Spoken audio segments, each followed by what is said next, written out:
All right, so we intuitively experience reality, the whole of reality, everything and anything that we experience it through what we can call the self.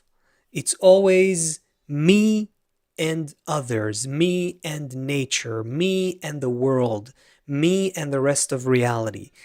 There's it seems like there is no other way for us to experience the world. It seems like there is no other perspective that we can take, no other point of view on reality except through that self.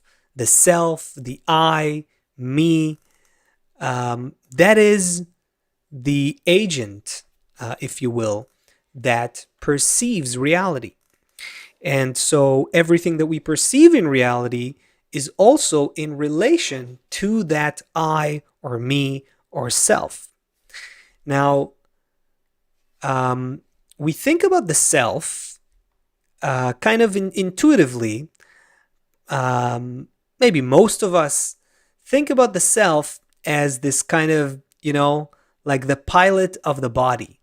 We I think you'll agree with me that most of us don't feel like we are our body, meaning we feel like we have a body, but it's not like this body is me, rather, the self, the I have all kinds of feelings and thoughts, and I also have a body which I drive around to accomplish things in this world, right?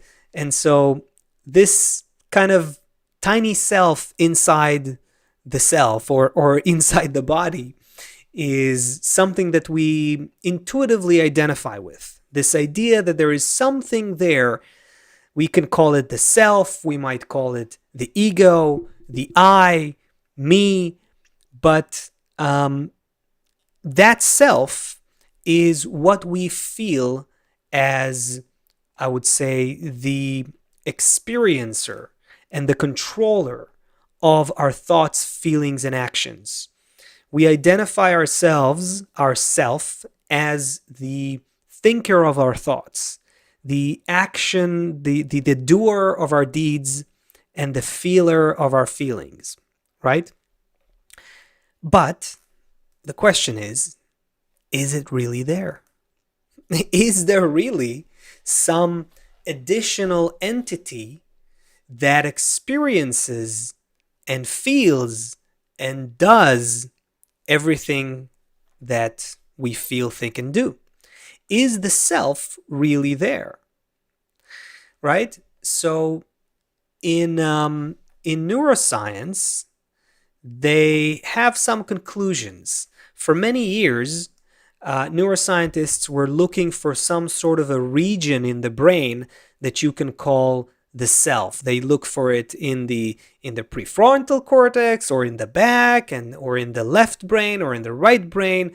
They looked for it in many ways, and after many years, it appears that the brain always works like a network, meaning there are always different centers and different areas and regions in the brain that are working together like a certain kind of network. So when you experience something, think something, do something, there are different centers in your brain that are engaged in that activity. And therefore, you can't really isolate, they find, some region that you can call the self region. So from a neuroscience perspective, there is no self region in the brain. And if you zoom out, let me show you this slide just for the visual experience here. If you zoom out and think about the entire cosmos, everything that exists, then it's very obvious that everything is connected. It's not something that we say in some philosophical way.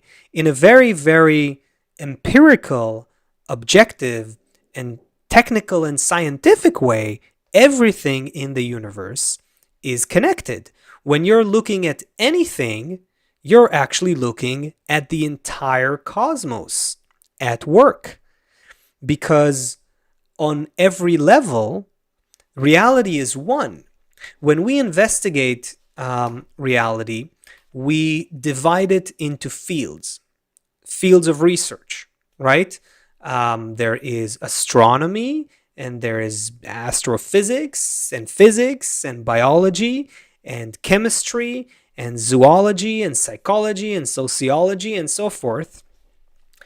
But we do that because that's our way to investigate reality. We can't investigate all of reality at once as a whole, so we try to isolate certain regions or layers of reality and study these areas in parallel or separately from the rest of the areas. But from nature's point of view, they're not really divided. From nature's point of view, there is a single whole. All of life is interconnected. All of the cosmos is interconnected. You know, just recently, in 2022, I think, they received in physics, they received a Nobel Prize for proving that quantum entanglement is real. They proved it experimentally. And essentially what quantum entanglement means, in a very, very simplified way, is that particles that are entangled can affect each other immediately, even if they are far apart, even across the entire universe. Now, that's just something new that they found in cutting edge physics. But from simpler observations as well, we know that all of nature is connected. It's a single system. And therefore, it means that everything exists as part of this whole. Nothing exists in isolation. And that means that ultimately, technically speaking, there can be no separate self. There is no such thing. We experience ourselves as a self, that's true, but there is no such thing as a true separate anything. There's no isolated anything. Nothing exists in isolation. Everything is a part of the whole. And therefore, there's also no separate self in reality. And so, this is where we should kind of stop for a second and let's be real here. Let's be honest. We clearly feel our reality, our existence, our life, our day-to-day experience. We clearly feel that as a separate self. Human beings feel as individuals. We feel that way from birth. It's not that we learn that. We grow up like that. We come out of the womb gradually feeling more and more as an individual thing the more we grow up, meaning that's our inborn nature. So the reality is we definitely feel as a separate self. And yet the reality is that there is no such thing as a separate self. And that therefore this is a paradox. So on the one hand, we totally feel like we are a separate self. We feel the whole of reality revolving around me, around the self, the I, me, the ego. Doesn't matter how you call that. All these terms at the moment, I'm using them interchangeably.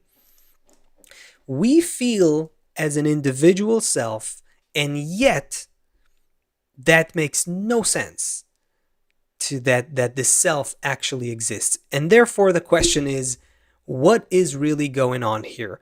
What is the nature of this illusion of selfness, this illusion of self? How was it created? And why? What for? Is there a purpose for that illusory sense of reality we call the self. Luckily, the wisdom of Kabbalah has answers. Kabbalah's explanation actually explains the entire scope of life, the entire scope of reality.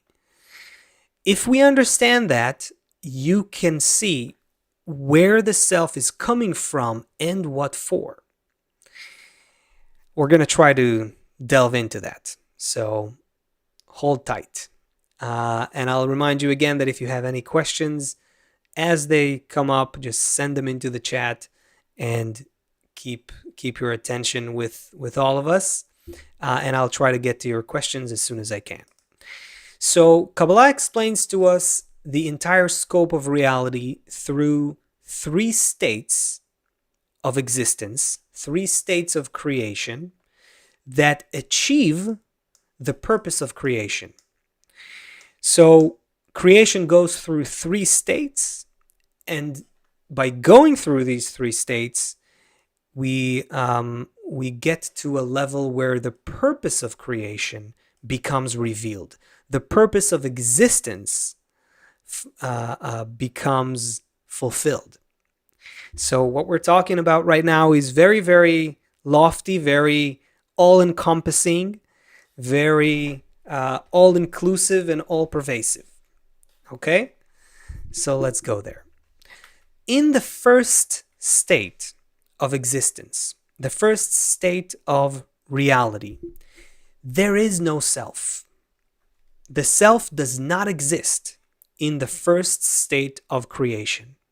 In that state, it is a non-material reality, meaning we are sailing with the explanation of the Kabbalists to reality, and for that we need to go a little bit beyond what we are familiar with from our physical day-to-day reality.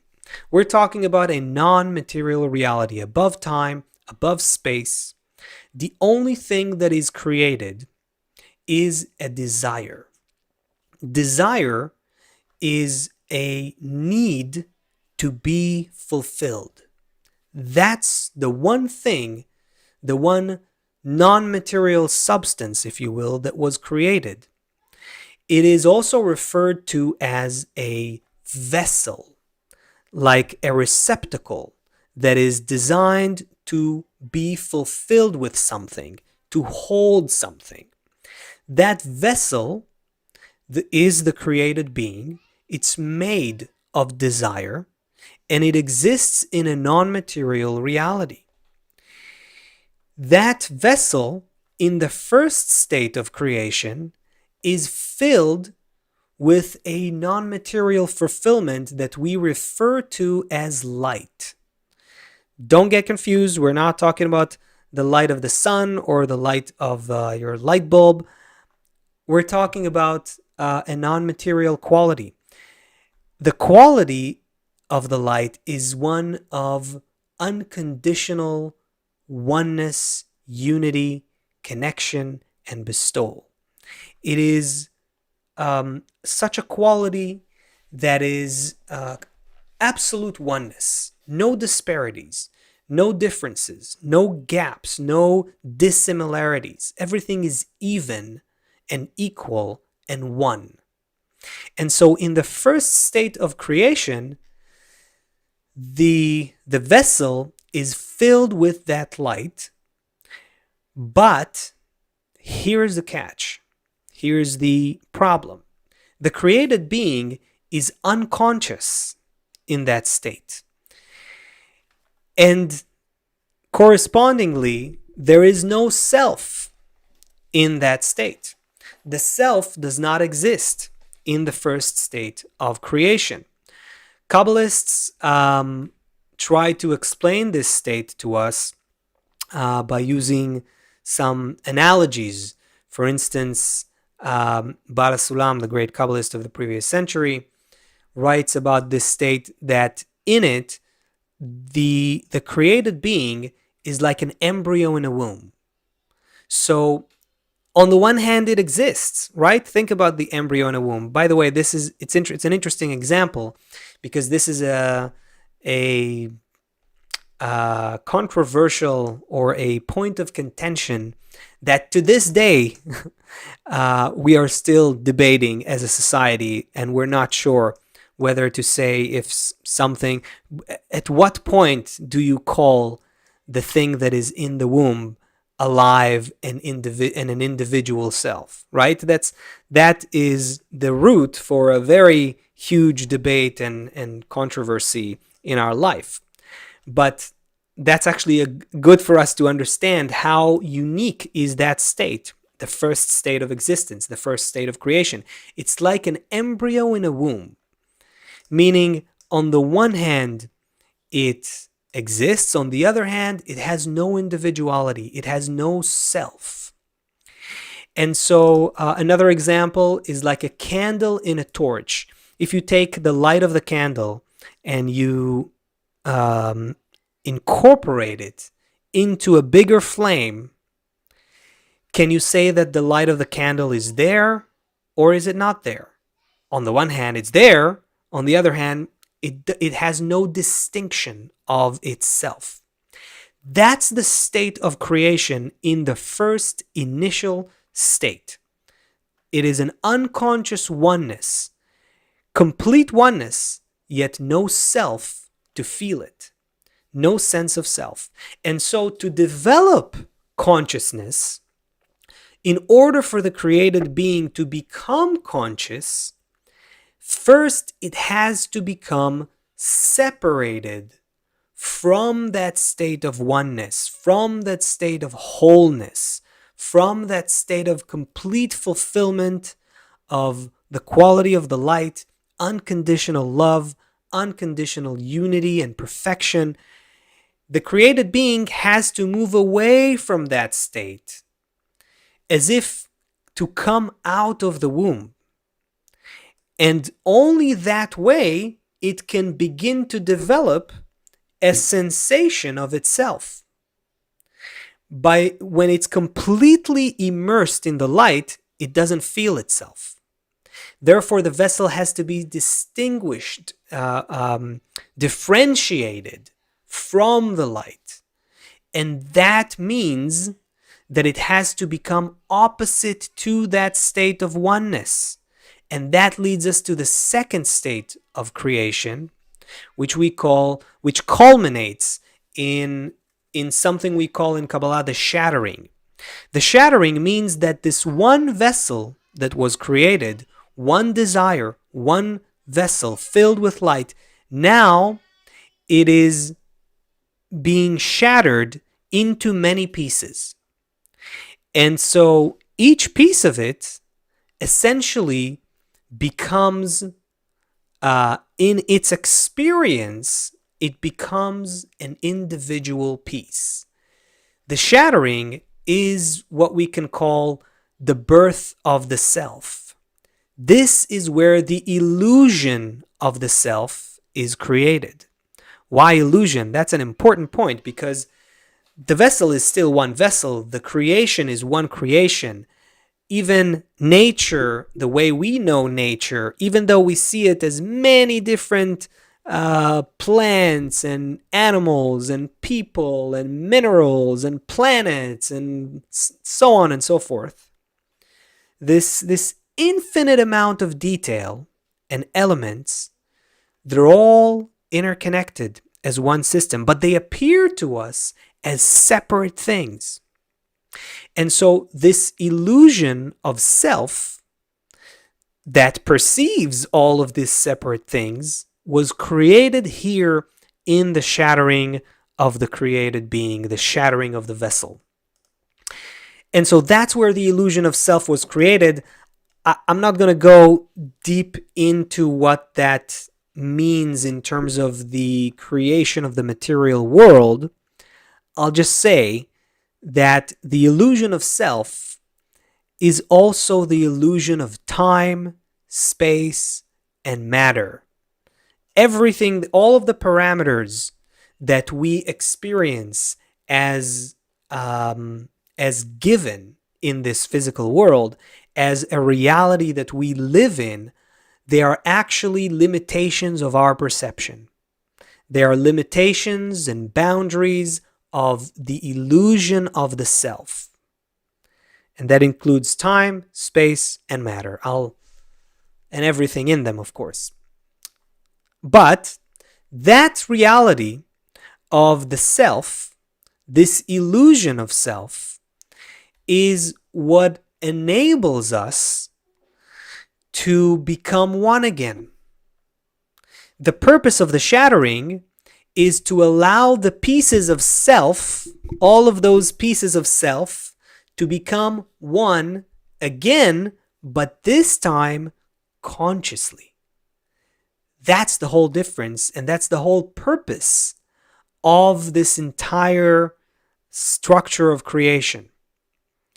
So we come to discover that we're actually eternally connected when we rise above the self, when we break through or from the illusion of self. We climb back up to a non-material perception of reality where we discover that we're all one thing, and the self becomes like a point through which I perceive the whole, which is me.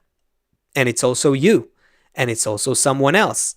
It is a holistic, integral perception of reality that is unlike the separation-based or self-based perception of reality.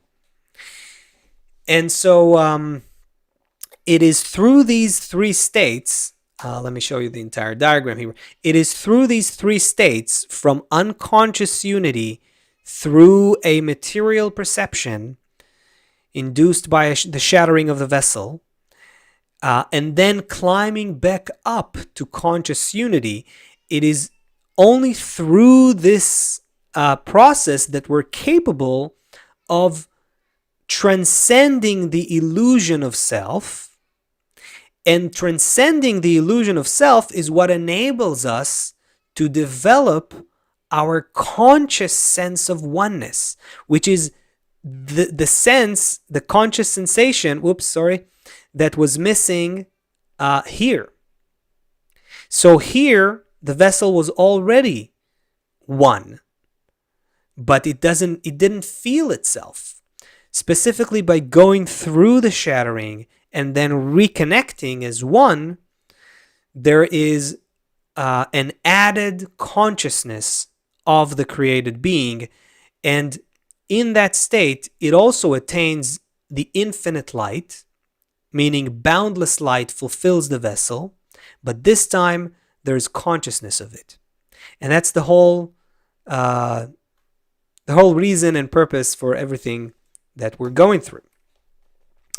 All right. I do think this might be a good point to get to some questions, and then we'll see how deep we can take this. Okay, so let's see if I already see some questions here. Yes. Okay, so here is a question from Iggy. Iggy's asking, are we consciousness projected into our body? Okay.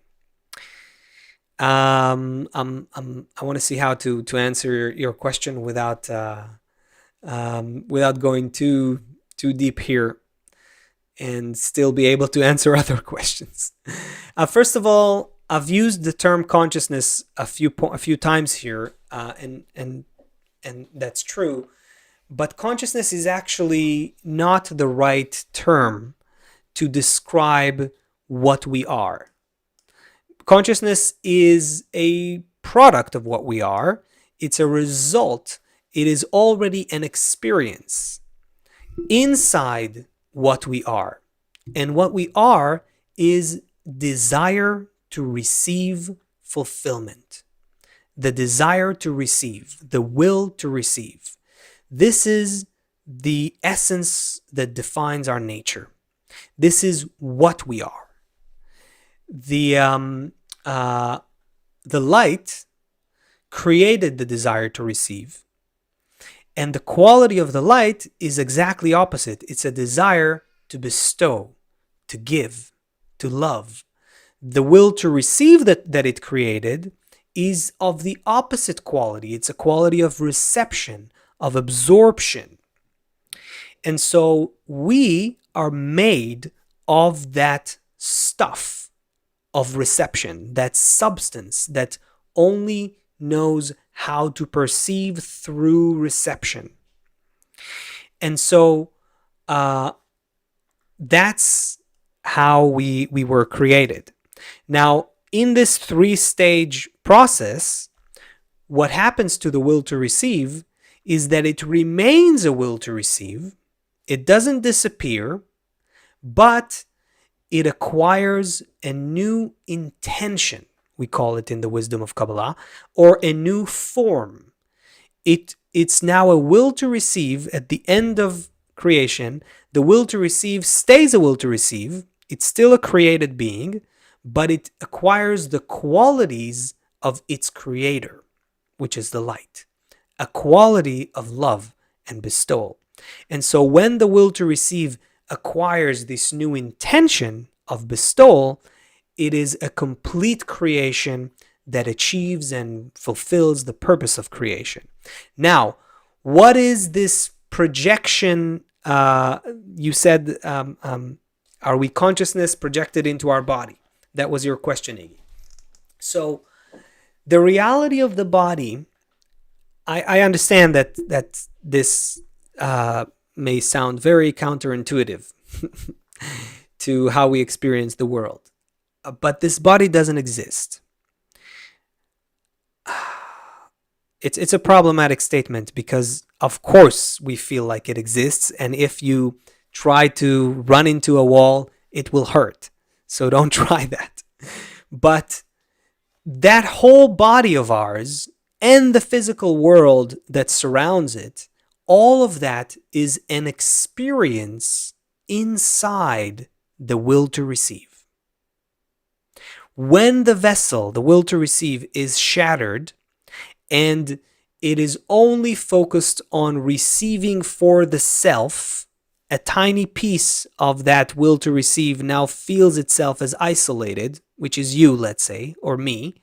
And all that I feel is that I want to receive into the self from reality. That renders this picture of a body with a physical world around it, where everything is separated, and there are 8 billion other separated beings just like me, and we live with each other. We occupy the same world, the same planet even, but we tend to fight a lot, and there's a lot of conflict in our world, and life existence feels to us like something that starts and ends. We don't see the eternality, the eternalness of nature. We only experience a fragment within time and space. All of that, the entire physical world, including your body, including all of time and all of space and everything that we experience in it, is a projection. That's not a bad word. All of it is a projection inside our desire to receive. That's what it feels reality to be when it's shattered. So don't think about some non-material force that enters the body. God forbid, don't think that way. That is a complete misunderstanding. From a Kabbalistic point of view, this is it's forbidden to think that way. It's trying to materialize the spiritual reality, and that is completely false. There is no spiritual energy that goes into bodies, and when they die, they go out. No. There's only a spiritual reality. There's only a will to receive that was created. But at the moment when it's shattered, it perceives itself as a body in a physical world within time and space. The whole thing is a dream world. Kabbalists call this, we were as dreamers. When a person awakens to the spiritual reality, it resembles a kind of an awakening. And then from that vantage point of being awakened, it feels like the whole material world is like a dream that we woke up from. And so that's a better way to look at it. I told you it'll take time. This answer was a good question though, Iggy. Thank you. But let's move to some other questions. Yes, so Joni Joseph is asking, explain why we fell into shattering. Why did we feel like something was missing if we were unconscious? Okay, good one. Yes. The here too, there's a lot of depth, but the created being in the first state of creation does not feel itself. The shattering actually happens to it so that it can begin to feel itself. So this is a requirement in the process of creation, in the development of the created being. It is required to go through that shattering in order to transcend afterwards, to transcend the shattering, to fix the shattering. The correction of the shattering is what builds the consciousness of the created being. The correction of the shattering is what builds this rediscovery of connection between the created being and its creator. And so it's not like the created being decided to undergo a shattering. It was a required step in the process of its development. I'll stop that here, but I'll just tell you that in the wisdom of Kabbalah, there are, I'm not exaggerating, a couple thousand pages that explain in great detail, with meticulous precision, the structure of the upper worlds, it is called, the structure of creation, the entire process of 125 degrees by which the created being descended from that state of oneness, unconscious oneness, to all the way down to a state of complete disconnection from the light, which manifests in the perception of the physical world, and on the way undergoing what we call the shattering. So it's a very, Kabbalists brought it down to a science. And you can learn that and be familiar with that. The texts I'm referring to here are the Book of Zohar and the study of the 10 Sfirot. That, of course, also requires to learn the language of Kabbalah, to not get confused with material depictions, because all they write about is the spiritual structure, which is beyond this world. And so that's kind of in a nutshell. By the way, if you are interested in specifically the structure of creation, which I mentioned, there is a course that my fellow instructor and great friend Gianni produced. It's called The Blueprint of Creation. And this is for those who really want to get into the science of the upper worlds, the science of the Kabbalists, and learn the terminology and the process. So this kind of course exists in KabU. If you're interested, you can give it a shot. This is another good opportunity to mention that KabU is that there's a free trial for anyone who's interested. You can give it a shot. It's our education center online in English, and you can go ahead and give it a shot. I think they're probably our friends will behind the scenes here will post a link so you can all check it out. And KabU in general, not just the Blueprint of Creation course, is available for anyone who wants to really study the wisdom of Kabbalah in a step-by-step method. I'll go on to some more questions, maybe say another word or two about it later on. So here is a question from Helen Loon. I hope I'm pronouncing your name correctly. So Helen's asking, Joseph, if ego is an illusion, where do the boundaries of the self reside? I think I answered that question, but I'll explain this again. The ego is an illusion, yes, but it's an illusion only from when we rise above it, right? I mean, when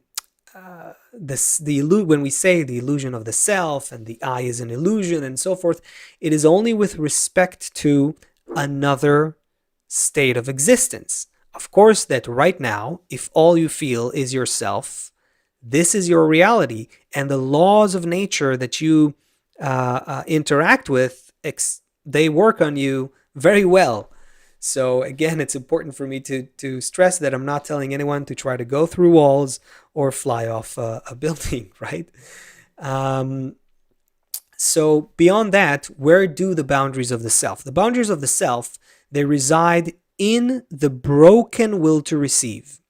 Meaning, once the collective will to receive, the collective created being, the one creation that was created, once it was shattered, every piece of it now feels its existence inside itself. And that is essentially the boundaries of the self. You can put it another way. The boundaries of the self are the intention of the will to receive. When that intention is to receive for self, to fulfill the will to receive for self-benefit, this intention defines the boundaries of the self. I hope this is what you were after. Kevin is asking, hey Kevin, he's asking, is the self the mind or is the self the heart? It's actually both. The mind is kind of the servant of the heart. The heart, when we say heart in the wisdom of Kabbalah, we typically refer to the desire. The desire is the substance of creation. That's the one thing that was created. The mind is like a system that's developed on top of the desire in order to serve the desire. So it's an extension of the desire. But to make things simple, both the mind and the heart, they're both operating in service of the self. All right. So here is one from Andrea. The reached level of consciousness in this life about our unity will continue after the death. Okay, I understand what you're asking. The English was a little convoluted here. How will it be possible if we lose our consciousness due to death? Okay, good question.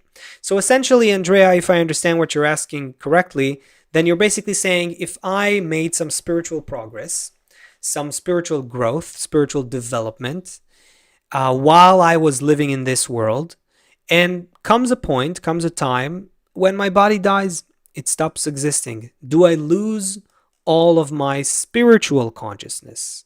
The answer is no. No.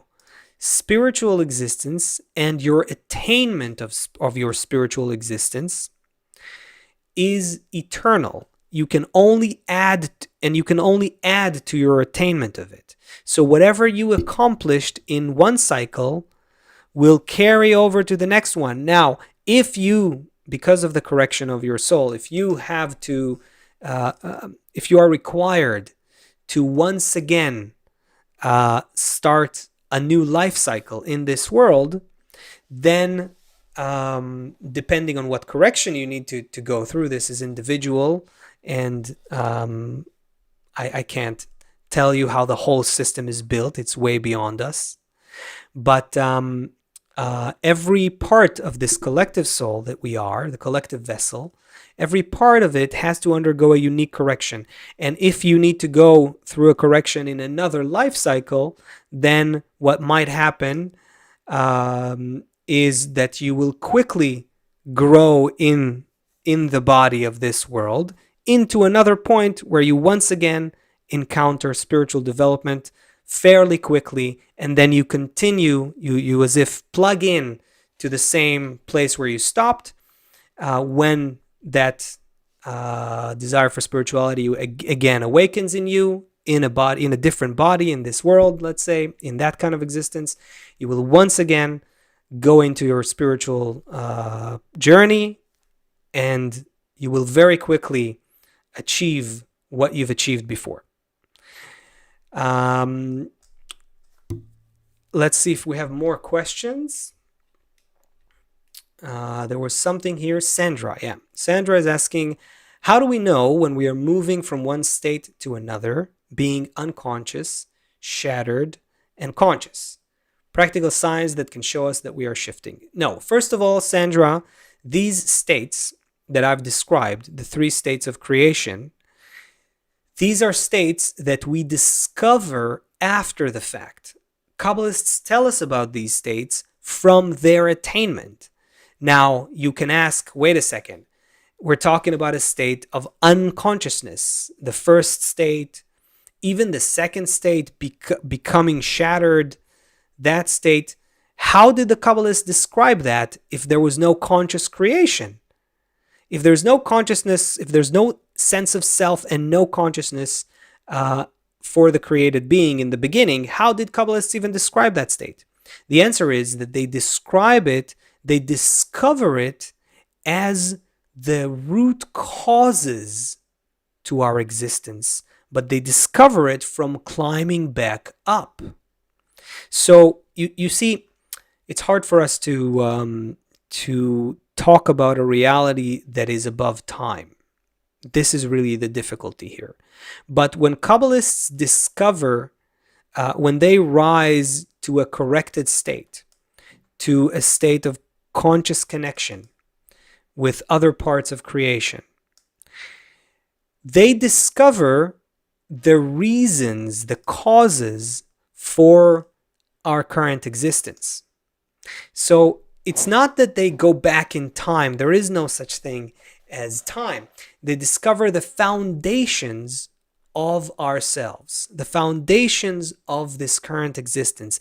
And the foundation is that we are actually a shattered pieces of a single creation that is rediscovering its oneness again. So you see, words here are not our best helper, but because this whole process is above time, above space. But this, to answer you again shortly, Sandra, the answer is that these states of shattering and the unconscious state, they already exist in our root, in our foundation. They make up the reality that we are in right now. So we don't go through them. We discover that we are in them. Okay? I hope that helps. I think I can take a couple more questions. But let me just continue a little bit more. Just 1 or 2 quotes from my teacher that are relevant here, and I've picked them for you. So here is one. Planet Earth, as well as all of outer space, don't actually exist in and of themselves. I said it before. I've explained something like that before a couple of minutes ago, but this is counterintuitive, I understand. But planet Earth, as well as all of outer space, don't actually exist in and of themselves. Rather, this is how we imagine our state of development inside the will to receive. We were initially a single vessel which was shattered, and bit by bit, we are reassembling into a single vessel. This is, again, from Kabbalist Dr. Michael Lightman, my teacher. And so all of the reality that we see outside of us is not actually outside of us. It's a reflection or a projection of our inner reality. what we're seeing in the form of time, space, and matter, and all of the different people in this world, and the different things, and plants, and planets, and animals, and the dynamic that we have here, from the weather to what you see on the news, everything that's happening, we're actually looking at our internality. We're looking at ourself. We just don't feel like all of creation is mine. We feel like I am a separate piece from this reality that is outside of me. We don't feel that it's one whole, that every one of us is the whole of creation. We can't, it's paradoxical for us to think about reality like that. But that's the kind of existence that we get into when we begin to develop spiritually. And so, as the quote said, we are a shattered vessel, and what we experience as time is this gradual reassembling of the pieces of the vessel into a single vessel once again. This is why coming out of the illusion of self is only possible through our attitude to others.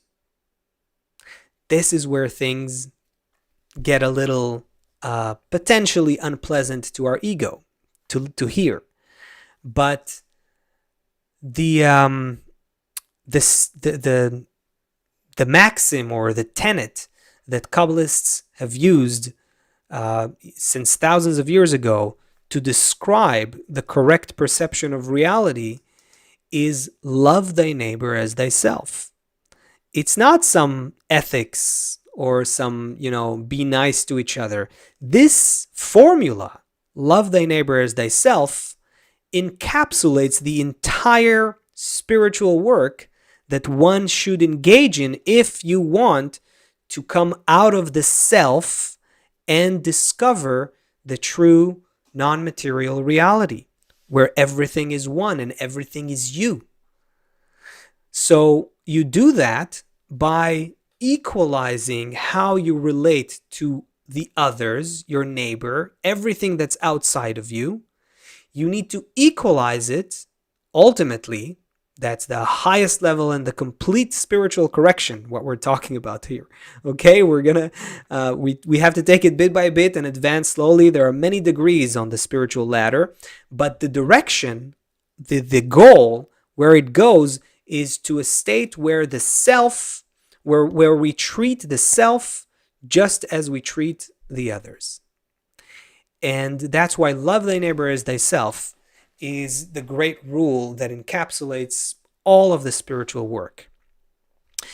And practically, you can't just do that towards the entire world. It's just impractical. There's a ladder of spiritual degrees, and there's also a step-by-step process to correcting our consciousness, correcting our perception. And so that's why practically you have to start from just a small group of people who are also inspired and interested in the same goal. That's essentially what we do in the Kabbalistic method. This is what we gradually teach in KabU and create in KabU. We create these study groups where you can actually practice the wisdom of Kabbalah and follow the texts and calibrate your attitude towards these other people who are studying together with you and begin to feel like one vessel with them. And you go in and out of that feeling. It's a whole adventure. It's a development of your spiritual senses. It's a development of your need and desire and intention to come out of yourself and experience reality in a new way. That's the only reason why we were shattered, to reconnect. That's the reason why we live in an illusion of self, so that we can come out of the self and care for ultimately the entire cosmos, everything. We get to a point where we begin to feel that it's not this vast outside world outside of us and the rest of humanity, and it's all just, we get to a point where we begin to feel that more and more as a part of us, as close to us, as a reality that was given to me to care for. Now, of course, this is something that doesn't just happen in a person. There's a serious commitment and engagement that a person who wants to develop spiritually needs to go through. But I want to tell you this, there's a unique opportunity to experience some of this, to be in the perfect environment where you can quickly, without months and months of studying and practicing, but quickly put yourself in an environment where you can get a quick glimpse of that, get a quick feeling of that. And that's what we do in KabU retreats.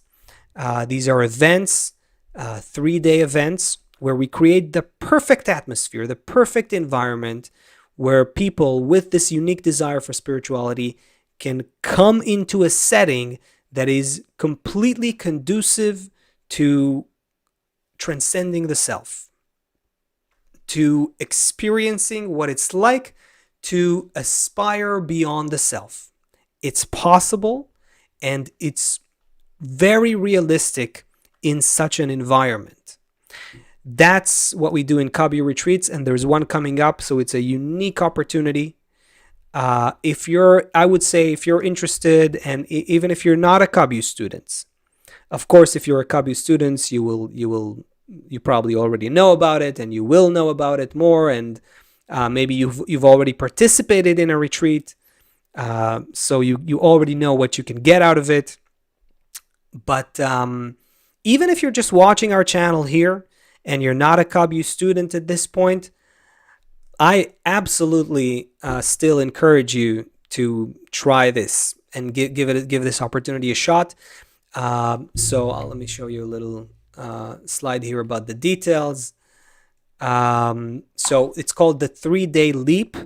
It's basically, we have 2 such events throughout the year. We try to do one in a place in Europe, so it's based on a time that is good for people in Europe, and we try to do one that is in North America. So this one is in Europe. This one is going to be in a beautiful nature kind of place in the Netherlands, and it's happening at the end of May and beginning of June. You can find the details and the tickets at retreat.kabconnect.com. And so absolutely take advantage of the opportunity. Also, there's still a lot of time. This is just mid-February right now, which means that if you go now to get your ticket at retreat.kabconnect.com, there's also an early bird discount. I didn't mention that this event is actually both physical and virtual. I absolutely recommend those who can come physically to be there physically. It's just more powerful, especially if you've never been there before. You can definitely get a lot from it virtually as well. But the in-person attendance is really powerful. Really recommend that if you're in the area. If not, then you can also connect virtually. You can find all the details at retreat.kabconnect.com. And as I said, also there's an early bird discount. It's like $50 on the virtual event and $100 on the physical event. So it's definitely worthwhile. If you're considering, go to retreat.kabconnect.com and check it out. Check out the details. Okay, I'm gonna take one more question, and then our time here is almost up. So, Hulda Moraes. I'm sorry if I'm not pronouncing this in the right way. Hulda. Anyway, the question is this: how do I know I'm climbing the ladder or developing. Very well. Very good. Yes. So when you begin to climb up the ladder, or to even just develop as preparation to come up the ladder, when you just begin to sort of internalize the wisdom of Kabbalah, you will begin to make new discernments, both in your mind and in your heart. And essentially, you will begin to feel like you are swinging between two forces. One of them is a force that pulls you into the self that we've talked about, into the illusion of self. You will, it's not the same as a person who's not studying the wisdom of Kabbalah and also exists in the illusion of the self. When you begin to study the wisdom of Kabbalah, you begin to feel the hold of that illusion. You begin to see that you don't see, to recognize that you are in a bubble. You begin to you feel it like a force that is like gravity, constantly pulling you into the illusion of self. We call this the left line. And on the other hand, you begin to feel the other force that is pushing you outside. And your entire development, this holds true for the entire ladder of spiritual development until the very final correction, until the completion of the purpose of creation, the highest spiritual degree. You will always feel between those two forces that are growing, and you develop in the middle. One force pushes you back into the self, another force pushes you out, and you each time find yourself going in and out, or up and down, or left and right. We call it all those names in the wisdom of Kabbalah for different reasons, but that's the dynamic. And this is, in general, your sort of dashboard, or your the effects that you begin to experience in spiritual development. Of course, there's a lot more to it, and there's a lot of detail. But for a 2-minute answer, I think this puts you on the right track. Okay, so I do have to conclude. Thank you very much for attending today. I know there's a bunch more great questions in the chat, I'm sure, that I didn't get to. Sorry for that. There is a Q&A session right now that is happening right now. I'm gonna turn off this broadcast. I'm gonna go to a Zoom session with the KabU students. That is an hour of Q&A. So if you're interested in joining that, you can do that. Even if you're not a KabU student right now, you can go ahead. I think there's already a link in the description. You see it says join the Q&A, the Zoom Q&A session. If you click that link, it will take you through the process of signing up for KabU. If you're not signed up already, it'll take you through the process quickly, and you can immediately join this Q&A session instantly. So you're invited. I'll be there in like a minute or two. And that's it for today. Thank you very much for being here, for listening, for having a unique desire to rise above this world. This unique desire is really able and capable of unifying us around the world, and hopefully in the future, unify all of humanity. Thank you very much, and I'll see you in the Zoom Q&A session in just a minute. Bye-bye, everybody.